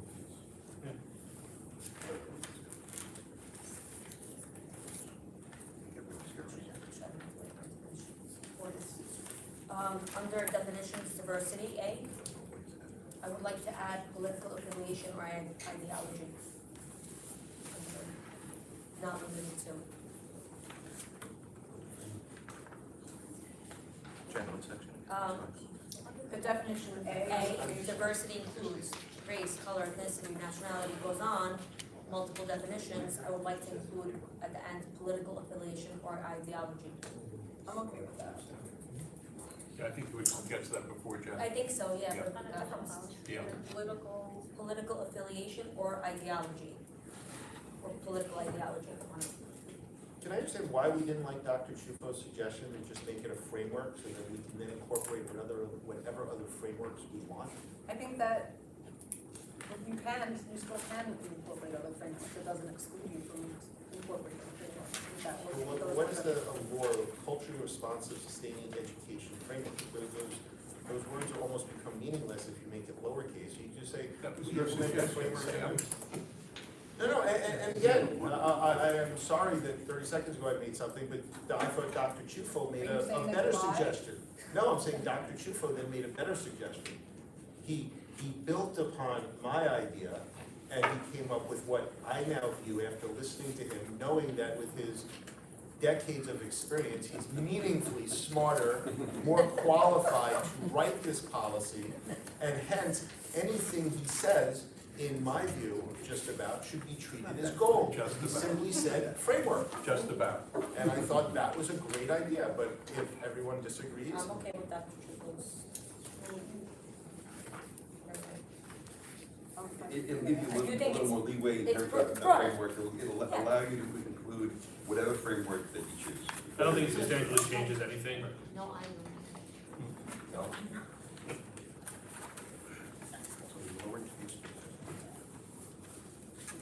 So now you just want to implement a framework. Well, I think it's important to keep the culturally responsive concept there. Can't we just take out sustaining education and just make it culturally responsive framework? That still gives us the flexibility to use any framework that we want. Culturally responsive framework, lowercase. because they won't know that because it's a DEI policy of education. I think that's a good compromise. Good. Culturally responsive framework. Decades. All lowercase. Lowercase. I think it's the side of the paper. Mr. Manuel is getting more respect. Before we vote, why don't we take those comments from the public if they have any? We're done with our conversation. If they have any. They may have been exhausted. Yes, Ira. So, Chris, on page 5 of 5, when you say in paragraph A, eliminate the use of terms and phrases Right. that perpetuate negative stereotypes. Right. So, let's say I come back next month after we adopt this policy tonight. And to use the board's words, I'm a traditionally excluded student or a traditionally excluded student's parent. And I say, last month, you adopted this policy that's going to strive or seek to eliminate the use of these terms that perpetuate negative stereotypes. So I come in next month and complain that you adopted this policy last month and you haven't done anything yet to eliminate those words and phrases. And I ask you, when are you gonna do that? Well, I asked the board, when are you gonna do that? I think you can certainly strive at eliminating every negative word. And that's where we had to turn to our teachers and to frame the issue, Ira. so that they're in compliance with the policy without going about eliminating every negative word in our books. So, Chris, I would tell you that I believe in a lawsuit. In a lawsuit, the word eliminate has real meanings. So forget about me doing it next month. If I come back a year from now and those words are still in instructional materials on our library walls, how could you then say, oh, well, we're gonna get to it. We've been meaning to get to it, maybe we'll get to it next year. And I say, okay. And I come back the second year and I say, those words are still here on our library shelves. How can you possibly defend the word eliminate after some period of time without actually removing things that we don't want removed? I don't think you need to remove to be in compliance with this policy. I don't. What do you mean you say eliminate? How do you do it? What are you gonna take? You're gonna take To Kill a Mockingbird and cross out those words? No, we're not.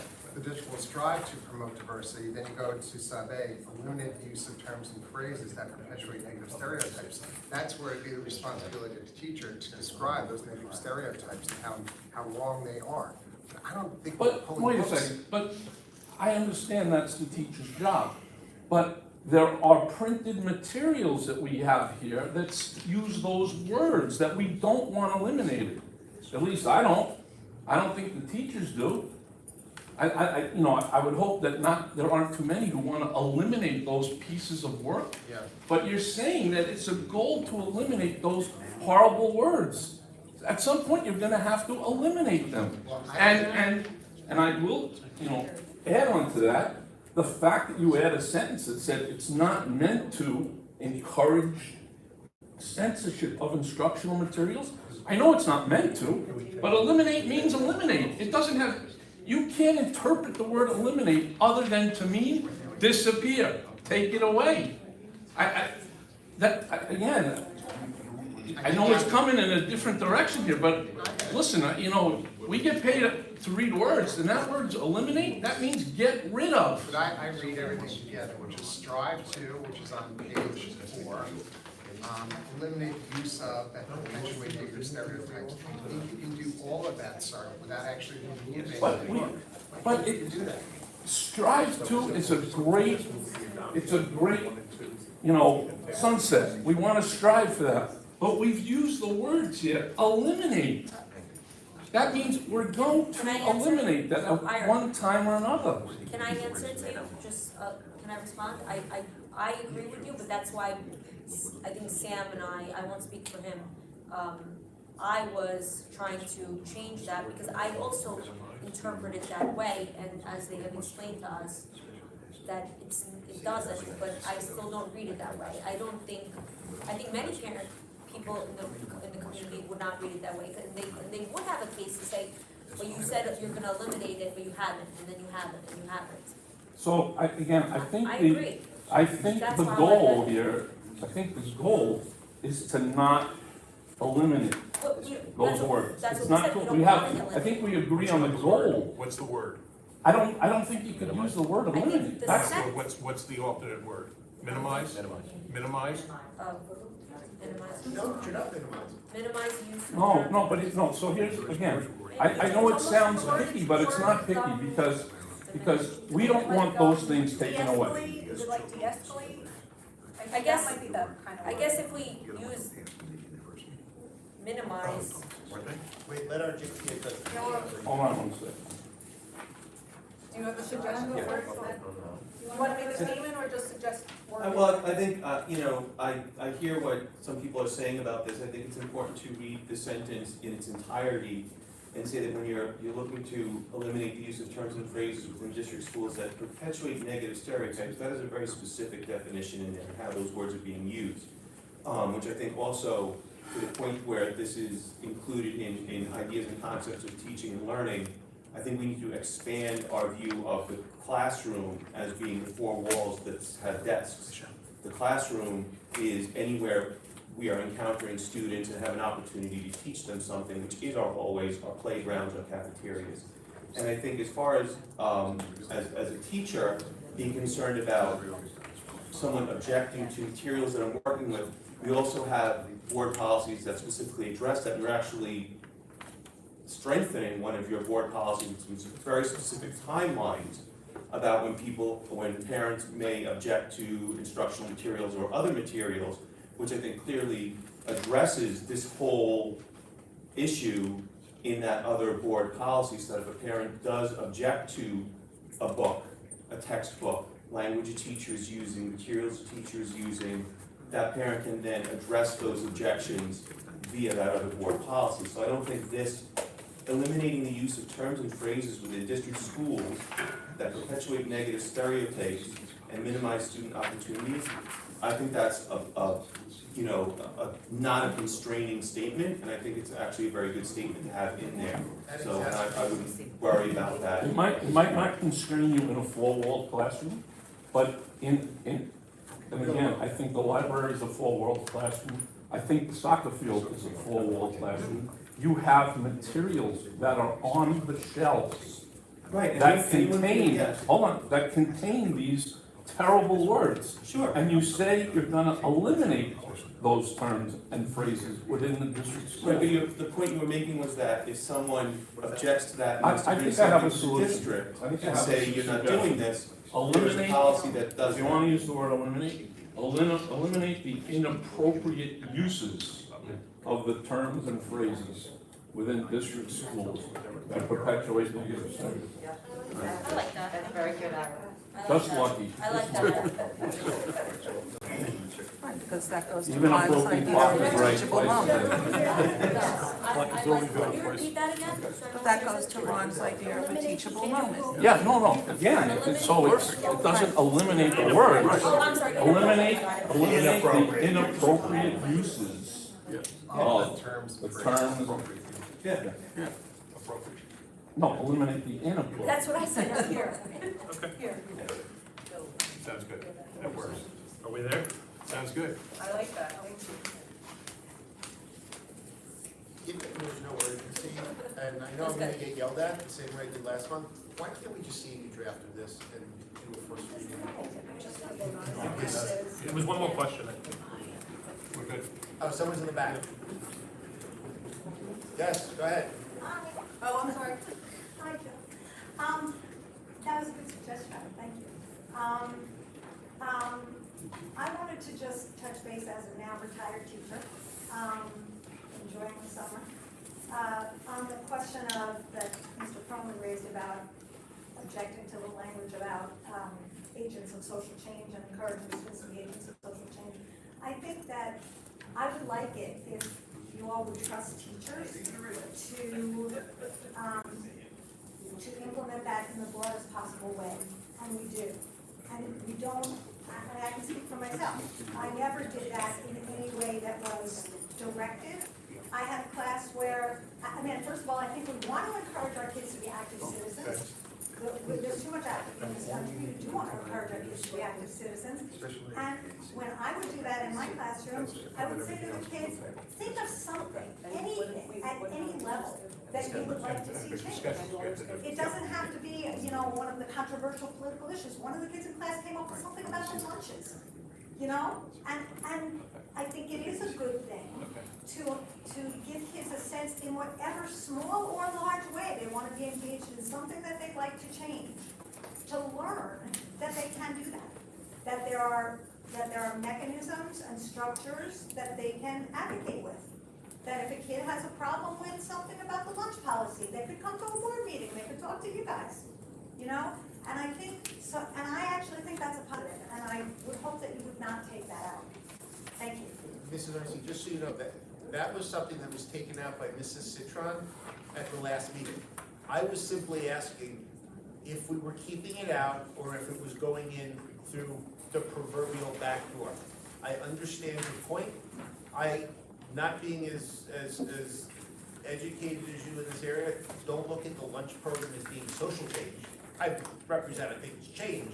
I think the perception, at least my perception of social change, is meaningfully different than getting changes to the lunch program. But as I said, I was simply clarifying a change that Mrs. Citron proposed and made at the June meeting. I would wonder, I respect that, and I would wonder if you could put in some kind of language to replace that encourages engagement in, if social change seems like too much of a buzzword, something about, We have civic engagement. you, Is that not there is, okay. the Is that civic not, I mean, engagement, we you think figure that that is covers actually covering what you're talking All about. right. We left in civic engagement. Okay. We do believe that that's very All important. right, And like I said, it wasn't the intent to take it out as opposed to saying we can't do that, it was just that was inflammatory to a portion of our community, and, you know, conceptually, it's still available to Okay. do, but it's just, the words And then I were have- inflammatory. thank you. And I have one more question on the addition that you just made about, adding political ideology, and I forget what the other word was. Affiliation, I think. An affiliation. Can you discuss that maybe and be careful about that, because would that include Nazism? Political ideology? That's a political ideology. You're the teacher. Like, I want to, I think you should discuss that. Okay, so we added, Well, I mean, that goes back to, political affiliation is like picking, I'm part of this party, you know, I'm Republican, I'm Democrat. Make sure that's clear in the language though.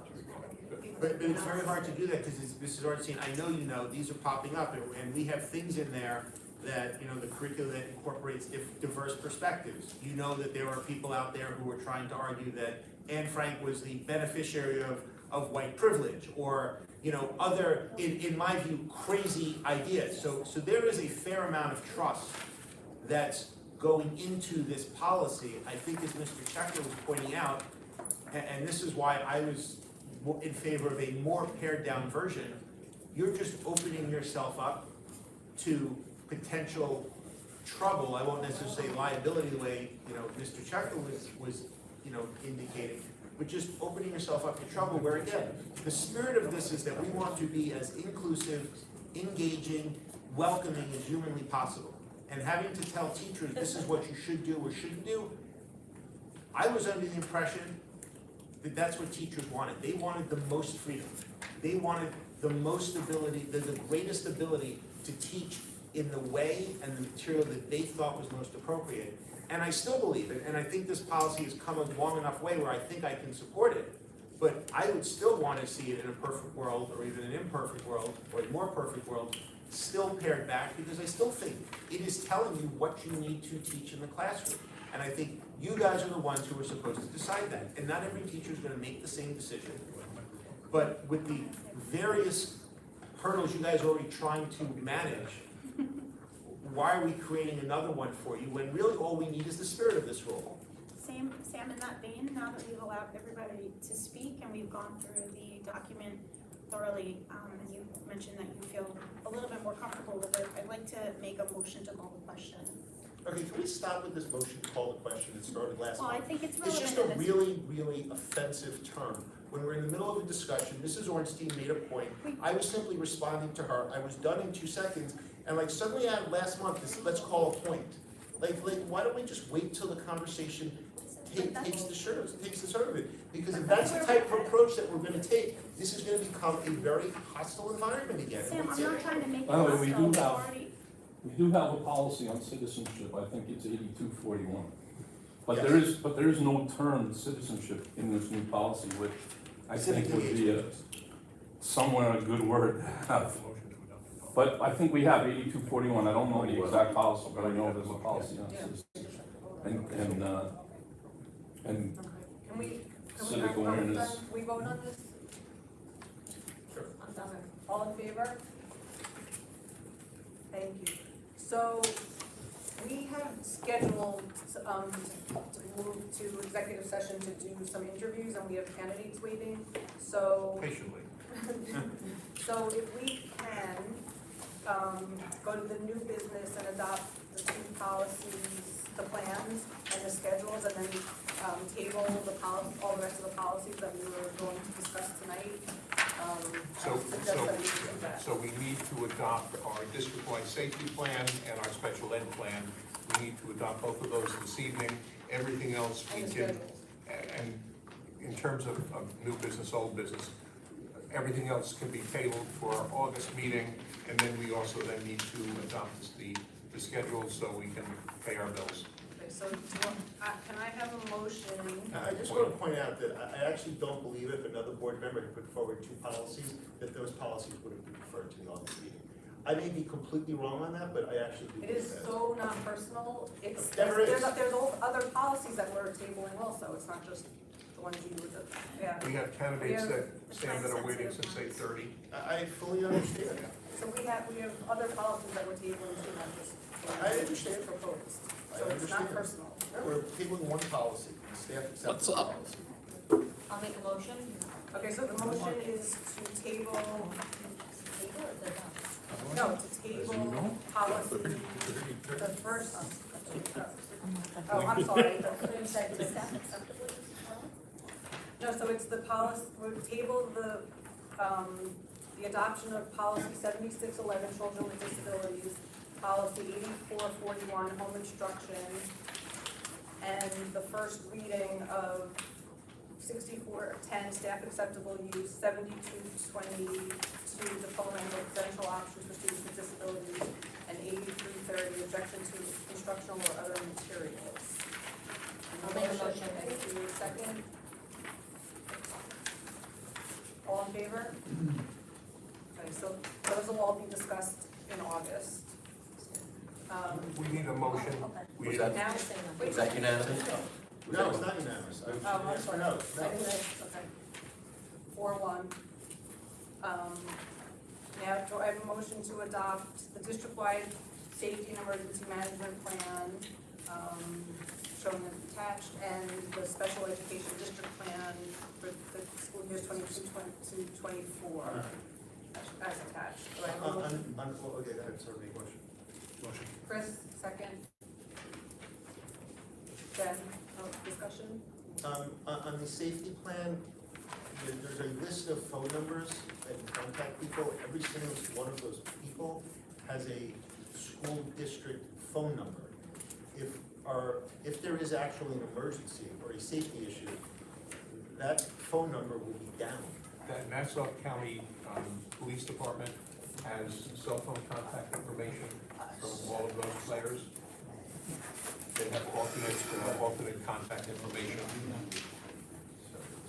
Okay, I'm gonna ask you, like I said, they have, and then the second part is, a couple of the people on that list are people who no longer have children in the district. Was that intentional to still have those people as, Yeah, as Esther contact is, people there? yeah, she is still president of SEPTA.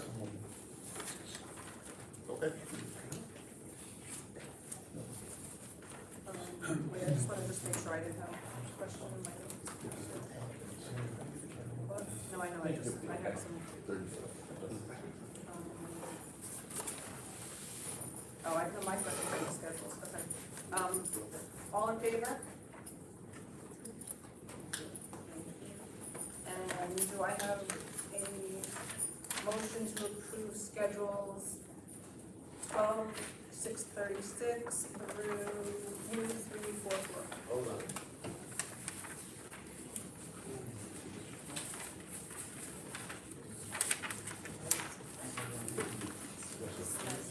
I have a, oh, Go ahead, no, go ahead. why do we have a 1-month emergency contract with First Student? Because there was a summer school bus that we needed, and we do an emergency contract while we're going out to bid. So that's a copy. Yes. Why are the check marks in blue this month? Was In there blue? Yeah, I thought It they was showed on blue paper. Yeah, I didn't know if that meant I something. don't, there was no special reason. There was There was a sale on sale paper. price, sale price. Do we have an expectation as to, or can you remind me, pre-COVID, how much we used to spend on our cafeteria? How much we used to lose a year, given that the reimbursement, I think, is still going away, correct, Mr. Superintendent?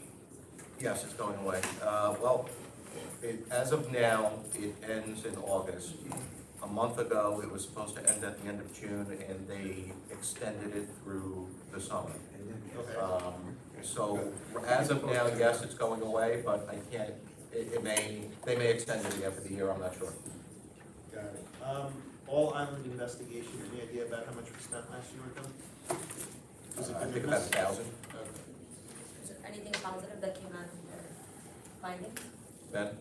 When I say Anything coming out of all One family. All Island? Out, yeah, for people. Yeah, For $1,000? Yeah, I was just gonna say. out of probably 7, 8 briefs. Great. And then finally, under 12622 and 429 health services for Hempstead Public Schools, for 5 students, why is it $1,000 a child for health services? So for health services, every district calculates it in a similar way. We take all of our nurses, psychologists, any employees that we're required to provide services in that particular private school, if it's within your boundaries. You divide it by the number of students, not only in your district, but including that school, and you come up with a number. It's usually in the, I would say, $900 to $1,500 range, depending on the district. For health services per Yes. student? Yes. I think our number is about 1,300, 1,400. It's a formula, Sam, based upon the number of kids. So we charge for any students attending Lehigh that are residents of another district, we'll charge them for the health services. We pay our staff for Lehigh. And it works, for our numbers, about 1,300, 1,400, if I remember correctly. Okay, thank you. You're welcome. Anyone else? All in favor of the schedules? Do I have a motion, so what do we, So we're not adjourning, we're, Yeah, we're adjourning, adjourning. adjourning the regular night, but we're coming back, and we also just tonight approved Michaela. So you are now official. So you can put your name on the office tomorrow. She's gonna be going back and forth between the She's, two offices. yeah, Wait, regular or special session? both. Oh, okay. So we are adjourning with expectation that we will. All right, folks, we're adjourning with an expectation we will be coming back into open session with the possibility of taking action. And it will be at approximately 1 hour. Not so fast. Sat down way too much. Yeah. Yeah.